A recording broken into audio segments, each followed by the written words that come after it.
daleen ak jàmm Dakar yëndewul ci jàmm ajuma ju métti la yëglekaay yëpp xëy fësal seen xët yu njëkk bés bi la journée bul wax Dakar kay Sénégal gi yëpp la Sénégal goo xam ne daanaka ci ab sëbbul daal di mujjee le Sénégal en feu loolee la bés bi yëglekaay daal di xamle ginnaaw bi nga xamante ni bi ay jàppante yu métti dox na diggante ndaw ñiy bañ yokk mandat président de la République ak dak élection yi ak li nga xamante ni bii moo daal ci am lépp ni ndogal ñi nga xam ne ñoo di yëglekaay ñëw na ci du mu gën a yaatu laas yéenekaay ne la woon niwul Dakar renoue avec les affrontements maanaam Dakar delluwaat na si fitna joo xamante ni bi jàppoon nañu ne desu ko dundaat di loo xamante ni bi la fa yëglekaay nee nag révolte bi sax dafa daal di mujj yéeg ba nar a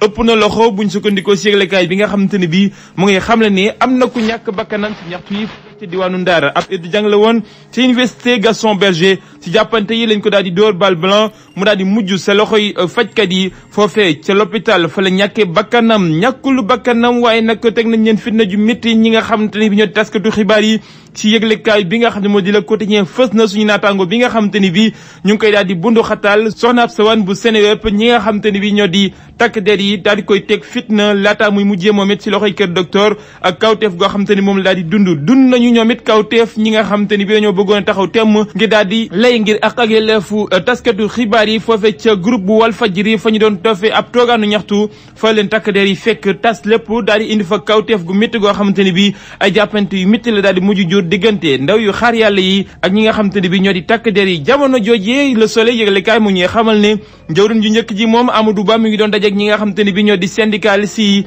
ngir daal di trouver ay accord maanaam ay déggoo ngir li nga xamante ni moo di seen i ñaxtu ñu daal di koy mën a saafara mu ngi leen di dig ne ki nga xamante ni bi moo di jawriñ ju njëkk ji dina leen dalal daanaka ñetti weer yu jot te li nga xamante ni mooy tukkee seen i waxtaan dinañ ko yeggee njiitu réew président Macky Sall Sénégal Ndakaaru laayeen yi di waajal appel boo xamante ni bi fës na it yëglekaay bi nga xam ne moo di Le Soleil si jamono joo xamante ni bi dàppante fës na si diwaanu Ndakaaru fi nga xam ne moo di place de l'Obélisque ñi nga xamante ni bi nag ñoo di takk der yi daan nañuy def ay mën-mën ba kawtee fii buñ sukkandikoo si yëglekaay bi de Le Soleil yaatuwul jamono joo xam ne wàllum diine moom mi ngi bëgg a fës si Ndakaaru appel bu Seydina Limamou Laye ñu koy daal di waajal ngir wuy si li nga xamante ni bi moo di boobule woote du ko fekkee wutu na Mame Gorgui Ndiaye mi nga xamante ni bi nag nekkoon na ko ràññeeku lool si wàllum lamb daan nay génn àdduna niki démb si jamono joo xamante ni bi ay jàppante bëri na lool si réewum Sénégal source aané mëne su ko tëkkalee ak li nga xamante ni bi moo di li xew si réew mi ndaxte moom it dafa daal di tawatoon te buñ sukkandikoo si ay doomam fekkoon na mu daal di tawat lool donte nag li nga xam ne moo di lacrymogène yi moom